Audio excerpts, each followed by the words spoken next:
ನಾವು ಇಲ್ಲಿಯವರೆಗೆ ಪರಮಪಿತ ಪರಮಾತ್ಮ ಸರ್ವ ಆತ್ಮರ ತಂದೆಯಾಗಿದ್ದಾರೆ.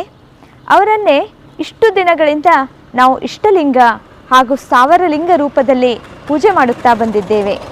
ಹೆಚ್ಚಿನ ವಿವರಗಳಿಗಾಗಿ ನಾವು ಮತ್ತೆ ಮುಂದಿನ ಪ್ರವಚನವನ್ನು ನೋಡೋಣ.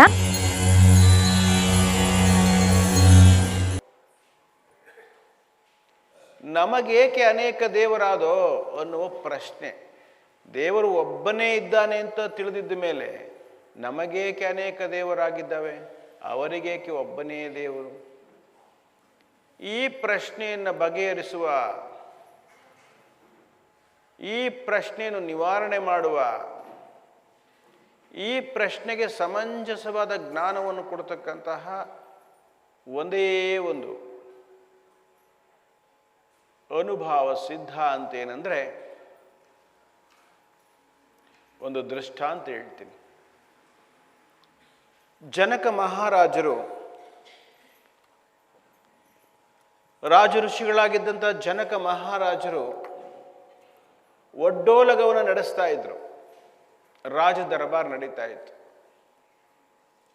ಅಲ್ಲಿ ಅನೇಕ ಋಷಿಗಳು ಇದ್ರು.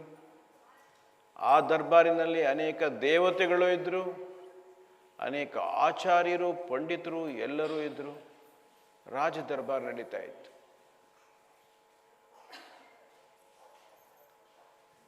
ಆ ರಾಜ ದರ್ಬಾರ್ ನಡೀತಾ ಇದ್ದಾಗ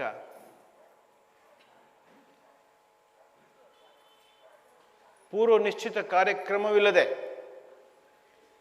ಆ ರಾಜ ದರ್ಬಾರಿಗೆ ಒಬ್ಬ ಮಹರ್ಷಿಗಳು ಪ್ರವೇಶ ಆದರು. ಅವ್ರು ಬರ್ತಾರೆ ಅಂತ ಯಾರಿಗೂ ಗೊತ್ತಿರಲಿಲ್ಲ. ಅವರು ರಾಜ ದರ್ಬಾರ್ ಒಳಗಡೆ ಪ್ರವೇಶ ಆಗಿ ನಡ್ಕೊಂಡು ಒಳಗಡೆ ಬರ್ತಾ ಇದ್ದಾರೆ. ಆ ರಾಜ ದರ್ಬಾರಿನಲ್ಲಿ ಸುತ್ತಲೂ ಎಲ್ಲರೂ ಸಹ ದೇವತೆಗಳು, ಋಷಿಗಳು ಇತ್ಯಾದಿ ಪ್ರಾಜ್ಞರು, ತಜ್ಞರು ಎಲ್ಲ ಕುಳಿತಿದ್ದಾರೆ. ಈ ಋಷಿಗಳು ನಡ್ಕೊಂಡು ಬರ್ತಾ ಇದ್ದಾರೆ. ಅವರು ಮಧ್ಯದಲ್ಲಿ ಬರೋ ಅಷ್ಟೊತ್ತಿಗೆ ಒಬ್ಬೊಬ್ರು ಎಲ್ಲರೂ, ದೇವತೆಗಳಿರ್ಬೋದು, ಋಷಿಗಳಿರ್ಬೋದು, ಪಂಡಿತರಿರ್ಬೋದು, ಆಚಾರ್ಯರಿರ್ಬೋದು, ಎಲ್ಲರೂ ಸಹ ಅವರು ಬರ್ತಕ್ಕಂಥ ಸ್ಟೈಲನ್ನು ನೋಡ್ಕೊಂಡು ನಗ್ಲಿಕ್ಕೆ ಶುರು ಮಾಡಿದ್ರು. ಒಬ್ಬೊಬ್ರು ನಗ್ಲಿಕ್ಕೆ ಶುರು ಮಾಡಿದ್ರು. ಆ ನಗು ಸಭೆಯಲ್ಲೆಲ್ಲರಿಗೂ ಕೇಳಿಸೋವಷ್ಟು ನಗುವಾಗಿಬಿಡ್ತು. ಆ ಮಹರ್ಷಿಗಳು ಬಂದು ಸಭೆಯ ಮಧ್ಯದಲ್ಲಿ ನಿಂತು ಅತ್ತ ಇತ್ತ ಸುತ್ತ ಮುತ್ತ ಯಾರ್ಯಾರು ನಗ್ತಾ ಇದ್ದಾರೆ ಅಂತ ನೋಡ್ತಾ ಇದ್ದಾರೆ. ಎಲ್ಲರೂ ನಗ್ತಾ ಇದ್ದಾರೆ. ಆದರೆ ರಾಜ ಜನಕ ಮಾತ್ರ ಗಂಭೀರವಾಗಿ ಎದ್ದು ನಿಂತು ಕೈ ಮುಗಿದು ಅವರನ್ನು ಸ್ವಾಗತ ಮಾಡೋದಕ್ಕೆ ನಿಂತಿದ್ದಾನೆ. ಆದರೆ ಸಭೆಯಲ್ಲಿರೋರೆಲ್ಲರೂ ನಗ್ತಾ ಇದ್ದಾರೆ. ಯಾವಾಗ ಈ ಮಹರ್ಷಿಗಳು ಎಲ್ಲರನ್ನು ದೃಷ್ಟಿಸಿ ನೋಡಲಿಕ್ಕೆ ಪ್ರಾರಂಭಿಸಿದ್ರು, ಎಲ್ಲ ಕಡೆ ನೋಡಲಿಕ್ಕೆ ಪ್ರಾರಂಭಿಸಿದ್ರು, ಎಲ್ಲರ ನಗು ತಣ್ಣಗಾಗ್ಬಿಡ್ತು. ಆಮೇಲೆ ಈ ಮಹರ್ಷಿಗಳು ಒಬ್ಬರೇ ನಗಲಿಕ್ಕೆ ಶುರು ಮಾಡಿದ್ರು. ಎಲ್ಲ ಸಭೆ ಗಂಭೀರವಾಗಿ ಅದನ್ನು ನೋಡ್ತಾ ಇದೆ, ಕೇಳ್ತಾ ಇದೆ. ಇವರೊಬ್ಬರೇ ನಗಲಿಕ್ಕೆ ಶುರು ಮಾಡಿದ್ರು. ರಾಜ ದಶರಥ ಅವರ ಹತ್ರ ಹೋಗಿ, ಕ್ಷಮಿಸ್ಬೇಕು, ಏನು ಅಚಾತುರ್ಯ ಈ ಸಭೆಯಲ್ಲಿ ನಡೀತು ನಮಗೆ ಅರ್ಥ ಆಗಲಿಲ್ಲ. ದಯಮಾಡಿ ಪೂಜ್ಯರೇ ಕ್ಷಮಿಸ್ಬೇಕು. ತಾವು ಒಬ್ಬರೇ ಏಕೆ ನಕ್ರಿ ಅಂತ ನನಗೆ ತಿಳಿದಿಲ್ಲ. ಇವರೆಲ್ಲರೂ ಏಕೆ ನಕ್ಕಿದ್ದಾರೆ ಅಂತನೂ ನನಗೆ ತಿಳಿದಿಲ್ಲ. ದಯಮಾಡಿ ನಮಗೆ ತಿಳಿಸ್ಕೊಡ್ಬೇಕು, ನಮ್ಮನ್ನು ಕ್ಷಮಿಸ್ಬೇಕು. ಆ ರಾಜ ದರ್ಬಾರಿಗೆ ಪ್ರವೇಶ ಮಾಡಿದವರು ಯಾರು ಅಂದರೆ ಅಷ್ಟಾವಕ್ರ ಮಹರ್ಷಿಗಳು ಅಂತ ಅವರ ಹೆಸರು. ಅಷ್ಟಾವಕ್ರ ಮಹರ್ಷಿಗಳು ಅವರೇನೋ ಮಹರ್ಷಿಗಳೇ, ಅವರಿಗೇಕೆ ಈ ಹೆಸರು ಅಷ್ಟಾವಕ್ರ ಮಹರ್ಷಿಗಳಂತ ಅಂದರೆ ಅವರು ಶರೀರದ ಮುಖಾಂತರ ನೋಡಿದಾಗ ಪ್ರತಿಯೊಂದು ಅಂಗಗಳು ಸಹ ಅನೇಕ ವಕ್ರವಾಗಿದ್ದವು. ಒಂದು ಕಾಲು ಉದ್ದ, ಒಂದು ಕಾಲು ತುಂಡ, ಒಂದು ಕೈ ಉದ್ದ, ಒಂದು ಕೈ ಸೊಟ್ಟ, ಒಂದು ಕಣ್ಣು ಒಂಥರ, ಇನ್ನೊಂದು ಕಣ್ಣು ಒಂಥರ, ಒಂದು ಕಿವಿ ಒಂಥರ, ಇನ್ನೊಂದು ಕಿವಿ ಒಂಥರ. ಶರೀರದ ಎಲ್ಲ ಅವಯವಗಳು 8 ವಕ್ರಗಳನ್ನು ದರ್ಶನ ಮಾಡಿಸ್ತಾ ಇತ್ತು. ಅವರನ್ನು ನೋಡಿದ್ರೆ ಅನೇಕ ದೇಹದ ಅಂಗಹೀನತೆ ಕಾಣ್ತಾ ಇತ್ತು. ಮತ್ತೆ ಅಂತಹ ಅಂಗಹೀನರಾಗಿರ್ತಕ್ಕಂಥವ್ರು ಸಭೆಯಲ್ಲಿ ಬರ್ತಿದ್ದಾರೆ ಅಂದರೆ ಸಭೆಯಲ್ಲಿದ್ದಂಥ ಎಲ್ಲ ಸ್ಫುರದ್ರೂಪಿ ದೇವತೆಗಳು, ಅನೇಕ ಪಂಡಿತರು, ಆಚಾರ್ಯರು, ವಿದ್ವಾಂಸರು, ಬಲ್ಲವರು ಅನ್ಸ್ಕೊಂಡರು ಅವರನ್ನು ಆ ಶರೀರವನ್ನು ನೋಡಿ ನೋಡಿ ನಗಲಿಕ್ಕೆ ಶುರು ಮಾಡಿದ್ರು. ಆ ಮಾತನ್ನ ಅರ್ಥ ಮಾಡಿಕೊಂಡವರು ಮಹರ್ಷಿಗಳೊಬ್ಬರೇ, ಅಷ್ಟಾವಕ್ರ ಮಹರ್ಷಿಗಳೊಬ್ಬರೇ. ಜೊತೆಗೆ ಜನಕ ಮಹಾರಾಜನಿಗೂ ಅರ್ಥ ಆಗಿತ್ತು, ರಾಜ ಜನಕ ಮಹಾರಾಜನಿಗೂ ಅರ್ಥ ಆಗಿತ್ತು. ಆದರೂ ಸಹ ಇವರಿಗೆಲ್ಲರಿಗೂ ಶಿಕ್ಷಣ ಕೊಡಿಸ್ಬೇಕಾಗಿತ್ತು. ಅದಕ್ಕೆ ಅವ್ರು ಕೇಳಿದ್ರು, ಪೂಜ್ಯರೇ, ಇವರೆಲ್ಲರೂ ಯಾಕೆ ನಕ್ಕಿದ್ದಾರೆ ನನಗೆ ಗೊತ್ತಿಲ್ಲ, ನೀವೊಬ್ಬರೇ ಈಗ ಯಾಕೆ ನಗ್ತಾ ಇದ್ದೀರಿ ಅದು ನನಗೆ ಗೊತ್ತಿಲ್ಲ, ದಯಮಾಡಿ ನೀವು ನಮಗೆ ಮಾರ್ಗದರ್ಶನ ಮಾಡಬೇಕು. ಅದಕ್ಕೆ ಅಷ್ಟಾವಕ್ರ ಮಹರ್ಷಿಗಳು ಹೇಳಿದ್ರು, ಜನಕ ರಾಜ, ನಿನ್ನ ಸಭೆಯಲ್ಲಿರುವ ಈ ಎಲ್ಲರೂ ಸಹ ಚಮ್ಮಾರರು ಮತ್ತು ಕಟುಕರಿದ್ದಾರೆ ಕಣಯ್ಯ. ಚಮ್ಮಾರರು ಮತ್ತು ಕಟುಕರಿದ್ದಾರೆ. ಈ ದೇಹದ ಚರ್ಮ ಮತ್ತು ಈ ದೇಹದ ಮೂಳೆ ಮಾಂಸವನ್ನು ನೋಡಿ ನೋಡಿ ನಗುವಂತಹ ಈ ಜನ, ಇವರೆಲ್ಲ ಚಮ್ಮಾರರು ಮತ್ತು ಕಟುಕರಿದ್ದಾರೆ.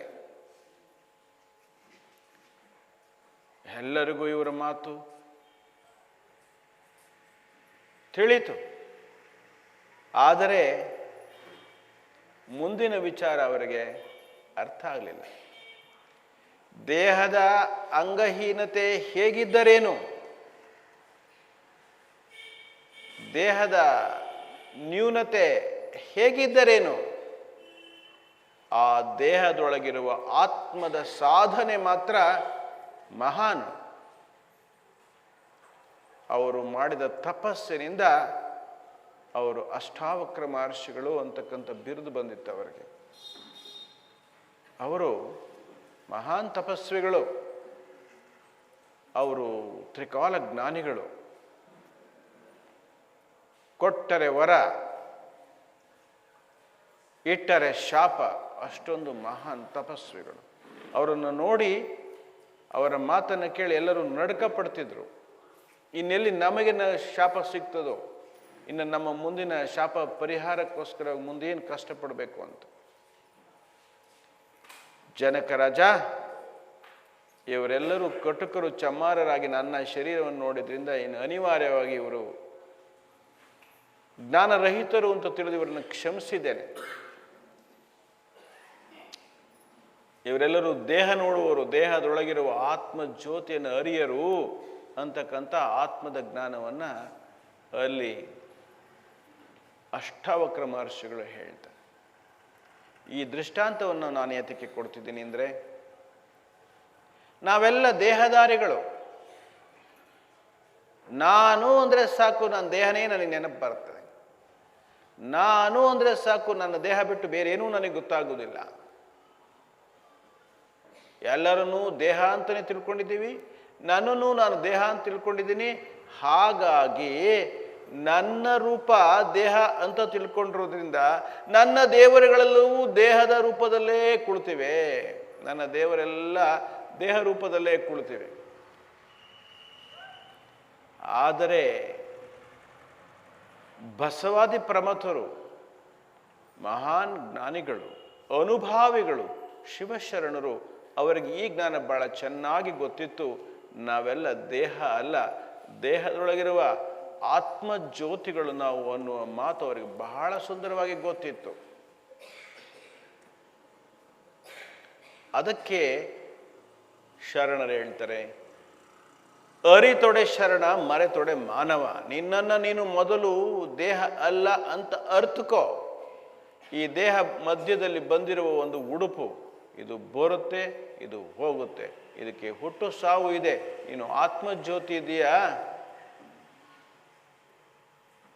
ನೀನು ದೇಹ ಅಲ್ಲ ಅಂತಕ್ಕಂಥ ಅರಿವನ್ನ ಶರಣರು ಗೊತ್ತು ಮಾಡಿಕೊಂಡಿದ್ರು, ಗೋಚರ ಮಾಡಿಕೊಂಡಿದ್ರು, ಅರಿವು ಮಾಡಿಕೊಂಡಿದ್ರು, ಅನುಭವದಲ್ಲಿ ತಂದುಕೊಂಡಿದ್ರು. ಅದಕ್ಕೋಸ್ಕರ ಎಲ್ಲ ಜ್ಯೋತಿಗಳಿಗೆ, ಸಕಲ ಜೀವಾತ್ಮರೆಲ್ಲರಿಗೆ ಲೇಸನೇ ಬಯಸುವ ಕೂಡಲ ಸಂಗಮ ದೇವ ಒಬ್ಬನಿದ್ದಾನೆ. ನಾವೆಲ್ಲ ಆತ್ಮಜ್ಯೋತಿಗಳು, ಅವನೊಬ್ಬ ಪರಮ ಜ್ಯೋತಿ ಇದ್ದಾನೆ ಅನ್ನುವ ಪರಮ ಸತ್ಯವನ್ನ ಅವರು ನಮ್ಮೆಲ್ಲರಿಗೆ ಸಾರಿ ಹೇಳಿದರು.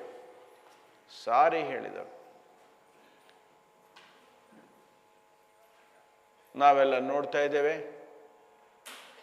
ತಮ್ಮೆಲ್ಲರ ಮುಂದೆ ಆತ್ಮಜ್ಯೋತಿಗಳ ಚಿತ್ರ ಇದೆ, ಪರಮಜ್ಯೋತಿ ಪರಮಾತ್ಮನ ಚಿತ್ರವೂ ಇದೆ. ಹಾಗೆ ದೇಹದಲ್ಲಿರ್ತಕ್ಕಂಥ ಆತ್ಮಗಳಿಗೆ ಜೀವಾತ್ಮರು ಅಂತಕ್ಕಂಥದ್ದು ಹೆಸರು. ಸಕಲ ಜೀವಾತ್ಮರಿಗೆ ಲೇಸನೆ ಬಯಸುವ ಕೂಡಲ ಸಂಗಮ ದೇವ. ದೇಹದಲ್ಲಿರ್ತಕ್ಕಂಥವರೆಲ್ಲರೂ ಜೀವಾತ್ಮರಾಗಿದ್ದಾರೆ. ಈ ಎಲ್ಲ ಜೀವಾತ್ಮರಿಗೆ ಪರಮಾತ್ಮ ಒಬ್ಬನೇ. ಈ ಎಲ್ಲ ಜೀವಾತ್ಮರಲ್ಲಿ ತಮಗೆ ಗೊತ್ತಿದೆ 5 ವರ್ಗಗಳಿವೆ. ಪಾಪಾತ್ಮರು, ಪಾಪವನ್ನು ಮಾಡುವ ಆತ್ಮರು ಪಾಪಾತ್ಮರು. ಪುಣ್ಯವನ್ನು, ದಾನವನ್ನು ಮಾಡುವ, ಪರೋಪಕಾರವನ್ನು ಮಾಡುವ ಆತ್ಮರು ಪುಣ್ಯಾತ್ಮರು. ಲೋಕ ಕಲ್ಯಾಣಕ್ಕಾಗಿ ತನ್ನನ್ನು ತಾನು ಅರ್ಪಿಸಿಕೊಂಡವರು ಮಹಾತ್ಮರು. ಹಾಗೆಯೇ ಅನೇಕ ಧರ್ಮಗಳನ್ನು ಸ್ಥಾಪಿಸಿರುವವರು ಧರ್ಮಾತ್ಮರು. ಇವರೆಲ್ಲರ ಮೇಲೆ ಅನೇಕರು ದೇವಾತ್ಮರು. ಅವರೆಲ್ಲರ ಮೇಲೆ ಒಬ್ಬನೇ ಒಬ್ಬ ಪರಮಾತ್ಮ. ಎಲ್ಲರೂ ಆತ್ಮಜ್ಯೋತಿಗಳೇ. ಈ ಎಲ್ಲ ಆತ್ಮಜ್ಯೋತಿಗಳ ಮೇಲೆ ಒಬ್ಬನೇ ಪರಮಾತ್ಮ, ಪರಮ ಜ್ಯೋತಿ ಸ್ವರೂಪನಾಗಿದ್ದಾನೆ. ಅವನೊಬ್ಬನೇ ದೇವರು, ಅವನೊಬ್ಬನೇ ಭಗವಂತ, ಅವನೊಬ್ಬನೇ ಪರಮಾತ್ಮ. ಈ ಸತ್ಯವನ್ನು ಅರಿತ ಶರಣರು ದೇವನೊಬ್ಬ, ನಾಮ ಹಲವು ಅಂತ ಹೇಳಿದ್ರು. ದೇವನೊಬ್ಬ, ಪರಮಾತ್ಮ ಜ್ಯೋತಿ ಸ್ವರೂಪ ಒಬ್ಬನೇ ಇದ್ದಾನೆ,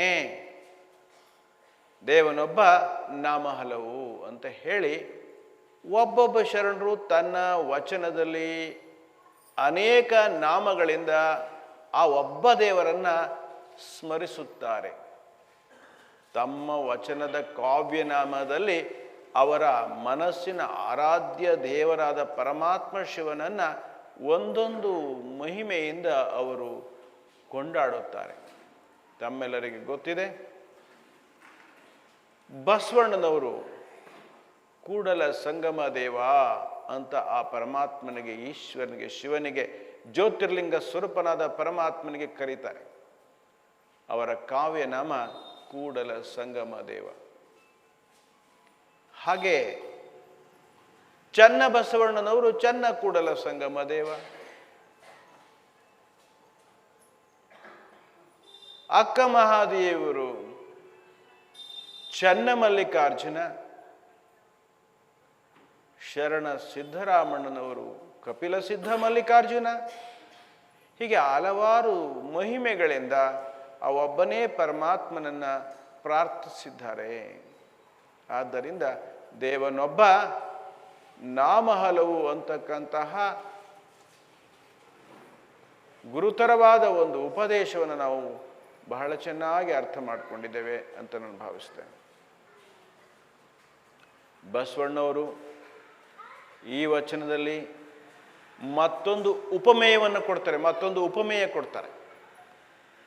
ಏನು ಅಂದರೆ, ದೇವನೊಬ್ಬ, ನಾಮ ಹಲವು, ಪರಮ ಪತಿವ್ರತೆಗೆ ಗಂಡನೊಬ್ಬನೇ ಕಾಣಿರೋ. ಪರಮ ಪತಿವ್ರತೆಗೆ ಗಂಡನೊಬ್ಬನೇ ಕಾಣಿರೋ. ಒಂದು ಸಮಯ ಆ ದೇವಿ, ಆ ಸ್ತ್ರೀ ಹಲವು ಪುರುಷರಿಗೇನಾದ್ರು ನಡ್ಕೊಂಡಿದ್ದೆ ಆದರೆ ಆ ಗಂಡ ಕಿವಿ ಮೂಗು ಕೊಯ್ವ ಕಾಣಿರೋ, ಅವರ ಮನೆತನದಲ್ಲಿ ವಿರಸ್ ಬರ್ತದೆ. ಅವರ ಮನೆತನದಲ್ಲಿ ಅಶಾಂತಿ ಪ್ರಾರಂಭವಾಗ್ಬಿಡ್ತದೆ, ಪತಿ ಪತ್ನಿಯರಲ್ಲಿ ವಿರಸ ಪ್ರಾರಂಭ ಆಗ್ಬಿಡ್ತದೆ. ಆದ್ರಿಂದ ಪರಮ ಪತಿವ್ರತೆಗೆ ಗಂಡನೊಬ್ಬನೇ ಕಾಣಿರೋ, ಮತ್ತೊಬ್ಬ ಕೆರಗಿದರೆ ಕಿವಿ ಮೂಗ ಕೊಯ್ವನ್ನು ಕಾಣಿರೋ ಅಂತಾರೆ. ಬಹುಶಃ ನಿಮಗೆ ಈ ಕಲಿಯುಗದಲ್ಲಿ ನಿಮಗೆ ಗೊತ್ತಿರಬೇಕು, ಪಾಶ್ಚಾತ್ಯ ದೇಶಗಳಲ್ಲಿ ಈ ಮಾತು ಸವಕಲು ನಾಣ್ಯ.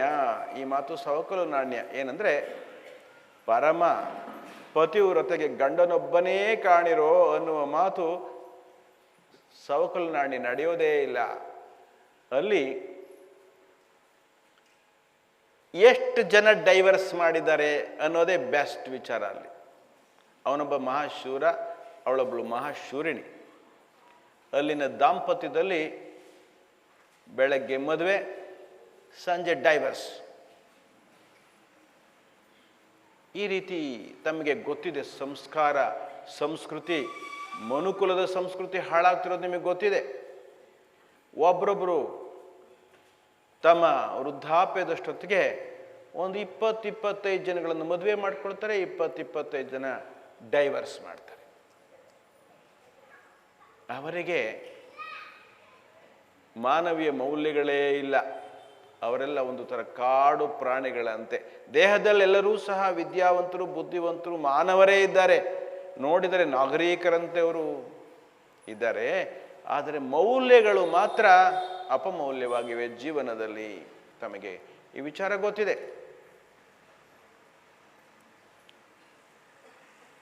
ಆದ್ದರಿಂದ ಭಾರತೀಯ ಸಂಸ್ಕೃತಿ ಎಷ್ಟೊಂದು ಶ್ರೇಷ್ಠ ಇದೆ ಅಂದರೆ ಅದು ಈ ವಚನದಲ್ಲಿದೆ. ಪರಮ ಪತಿವ್ರತೆಗೆ ಗಂಡನೊಬ್ಬನೇ ಕಾಣಿರೋ, ಹಾಗೇನೆ ಪರಮ ಸತಿವ್ರತನಿಗೆ ಸತಿಯೊಬ್ಬಳೇ ಕಾಣಿರೋ, ಅದು ಸಹ ಅಷ್ಟೇ ಪ್ರಬಲವಾದ ವಿಚಾರವಿದೆ. ಶ್ರೀರಾಮನಿಗೆ ಸೀತಾ ಮಾತಾ ಒಬ್ಬಳೇ ಸತಿ ಶಿರೋಮಣಿ, ಅವನು ಏಕಪತ್ನಿ ವ್ರತಸ್ಥ. ಶ್ರೀರಾಮ ಏಕಪತ್ನಿ ವ್ರತಸ್ಥ. ಹಾಗೆಯೇ ಪರಮ ಪತಿವ್ರತೆಗಳಲ್ಲಿ ಸೀತೆಯೂ ಒಬ್ಬರೇ. ಇದು ನಮ್ಮ ಭಾರತೀಯ ಸಂಸ್ಕೃತಿ, ಇದು ನಮ್ಮ ಭಾರತೀಯ ನಾಗರಿಕತೆ. ಈ ನಾಗರಿಕತೆ ಇಂದು ನಶಿಸ್ತಾ ಇದೆ. ಇದು ಕಲಿಯುಗ, ನಶಿಸ್ತಾ ಇದೆ. ಈ ಟಿವಿಗಳ ಹಾವಳಿ, ಈ ಸಿನಿಮಾಗಳ ಹಾವಳಿಯಿಂದ ಈ ನಮ್ಮ ನಾಗರಿಕತೆ ಪಾಶ್ಚಾತ್ಯರಂತೆ ಇದು ಆಗ್ತಾ ಇದೆ. ಹಾಗಾಗಿ ಇವತ್ತು ಔಷಧಿಗಳಿಲ್ಲದ ರೋಗಗಳು ಬಂದ್ಬಿಟ್ಟಿವೆ. ಈ ಏಡ್ಸ್ ಅಂತ ಅನ್ನುವಂಥದ್ದು ನಿಮ್ಮೆಲ್ಲರಿಗೂ ಗೊತ್ತಿದೆ. ಆ ರೋಗ ಯಾಕೆ ಬಂತು? ಯಾರು ಬಹುಪುರುಷ ಲೋಲರಿದ್ದಾರೋ, ಬಹುಸ್ತ್ರೀ ಲೋಲರಿದ್ದಾರೋ ಅವರಿಗೆ ಒಂದು ಕಾಣಿಕೆ ಏಡ್ಸ್ ರೋಗ. ಅವರಿಗೆ ಕಿವಿ ಮೂಗು ಕೊಯ್ಯುವ ವಿಧಾನ ಅದೇ. ಅದು ಅವರಿಗೇನು ಗಂಡ ಹೆಂಡತಿಯ ಕಿವಿ ಮೂಗು ಕೊಯ್ಬೇಕಾಗಿಲ್ಲ, ಹೆಂಡತಿ ಗಂಡನ ಕಿವಿ ಮೂಗು ಕೊಯ್ಬೇಕಾಗಿಲ್ಲ. ಅವರಿಗೆ ಕೊಯ್ಯುವುದು ಅವರ ಪಾಪ ಕರ್ಮ. ನಮ್ಮ ನಾಗರಿಕತೆಯನ್ನು ಉಲ್ಲಂಘಿಸಿದ್ದಕ್ಕೆ ಅವರಿಗೆ ಆ ಶಿಕ್ಷೆ. ಅದು ವೆಸ್ಟರ್ನ್ಸ್ ಕೊಡುಗೆ, ಪಾಶ್ಚಾತ್ಯರ ಕೊಡುಗೆ ಇವತ್ತು ಭಾರತದಲ್ಲಿ ಬಂದ್ಬಿಟ್ಟಿದೆ. ಈ ಪಿಡುಗಿನಿಂದ ನಮ್ಮ ನಾಗರಿಕತೆ ನಶಿಸ್ತಾ ಇದೆ. ನಮ್ಮ ಶರಣ ಸಂಸ್ಕೃತಿಯ ಸೌರಭತೆ ಅಳಿತಾ ಇದೆ. ಇರಲಿ, ಅದು ನಿಮ್ಮೆಲ್ಲರಿಗೆ ಗೊತ್ತಿರುವಂಥ ವಿಚಾರ. ಆದರೂ ಸಹ ಮೌಲ್ಯವನ್ನು ಚಿಂತನೆ ಮಾಡಬೇಕಾದಾಗ ಈ ಪಾಶ್ಚಾತ್ಯ ನಾಗರಿಕತೆಯನ್ನು ಕುರಿತು ನಮ್ಮ ಸನ್ಮಾನ್ಯ ಒರಿಸ್ಸಾ ಬಿಹಾರದ ಗವರ್ನರ್ ಇದ್ರಲ್ಲ, ನಮ್ಮವರೇ ಆಗಿದ್ದಂಥವ್ರು,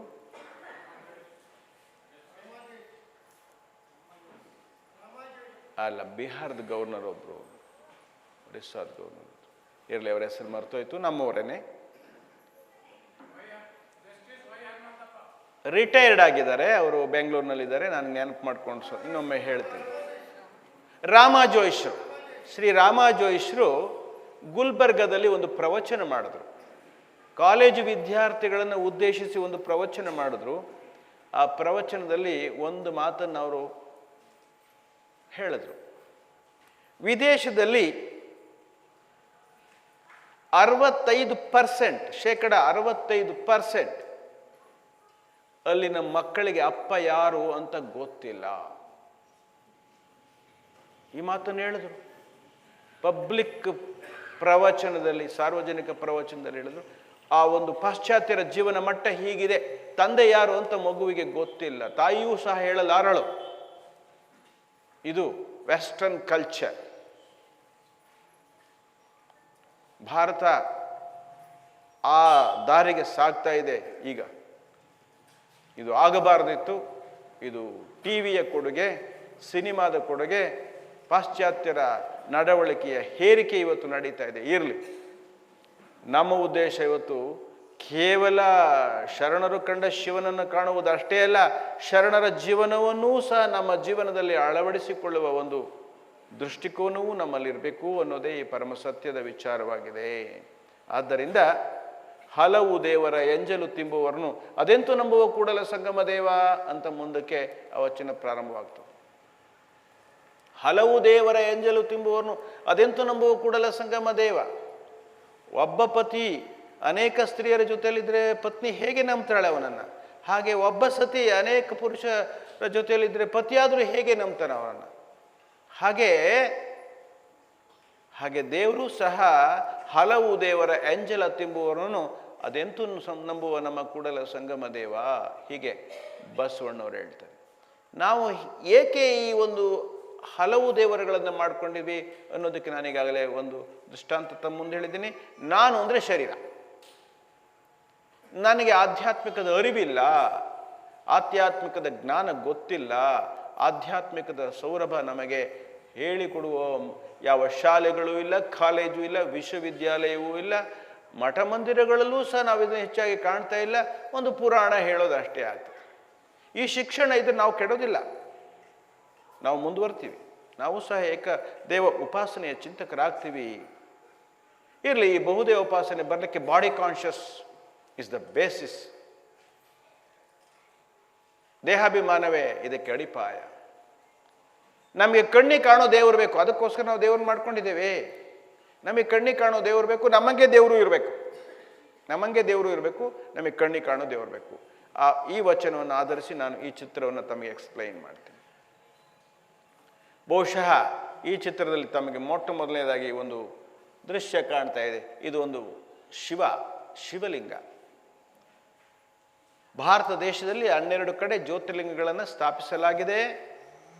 ಆದಿಕಾಲದಲ್ಲಿ ಭಕ್ತಿಯುಗ ಪ್ರಾರಂಭವಾದ ಸಮಯದಲ್ಲಿ ಮೊಟ್ಟ ಮೊದಲು ನಮಗೆ ಜ್ಯೋತಿರ್ಲಿಂಗದ ದರ್ಶನ, ಜ್ಯೋತಿರ್ಲಿಂಗದ ಅರ್ಚನೆ, ಜ್ಯೋತಿರ್ಲಿಂಗದ ಉಪಾಸನೆ ಇತ್ತು.